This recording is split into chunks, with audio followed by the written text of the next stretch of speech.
Tudo bom, quintos anos? Vamos começar nossa aula de geometria, então? Então presta atenção, ó. A aula de hoje é para vocês descobrirem quais são as características dos corpos redondos e as características dos poliedros. Vamos começar então? Ó, para a gente saber as características dos corpos redondos, que são o cone, é um corpo redondo, o cilindro e a esfera. Então, esses três aqui na minha mão, eles são os corpos redondos. Qual é a característica dos corpos redondos? Todos eles têm formas arredondadas, eles têm formas curvas. Então, qual é a característica dos corpos redondos? Eles têm curvas, eles têm alguma parte arredondada, tá vendo? Então, isso são os corpos redondos. Aí, os poliedros, eles se dividem em duas famílias. A família das pirâmides e a família dos prismas, tá? Vamos primeiro ver quais são as características dos prismas. Olha aqui, ó, deixa eu juntar os prismas aqui.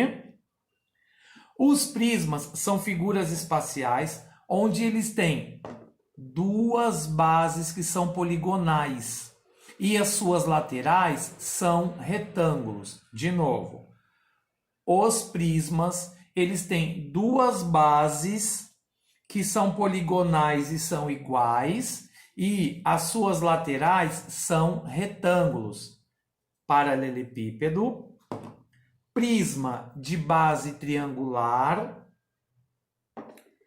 prisma de base pentagonal e prisma de base hexagonal. Todos eles têm de igual. O que eles têm de igual? A base, ó. Eles têm duas bases. E o que eles têm de igual? As laterais. As laterais deles são retângulos. E a última família é a família das pirâmides. E qual é a característica das pirâmides?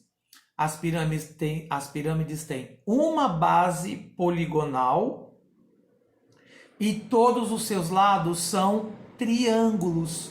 Então é pirâmide de base triangular, pirâmide de base quadrada, pirâmide de base pentagonal e pirâmide de base hexagonal. Essa é a característica das pirâmides, tá? Vamos ver de novo? Então, olha lá. Característica dos corpos redondos, que é o cone, o cilindro e a esfera. Todos eles possuem formas arredondadas.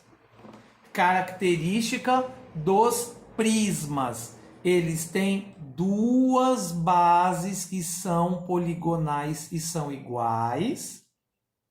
E eles têm as laterais que são retângulos. E as pirâmides? As pirâmides têm uma base poligonal e todas as suas laterais são triângulos. Então, essa é a característica de cada um. Então, nós temos os corpos redondos e os poliedros. E os poliedros se dividem em prismas e pirâmides. Então, essa é a característica deles, ok? Combinado? Bora responder o EMAI? Quero ver, hein?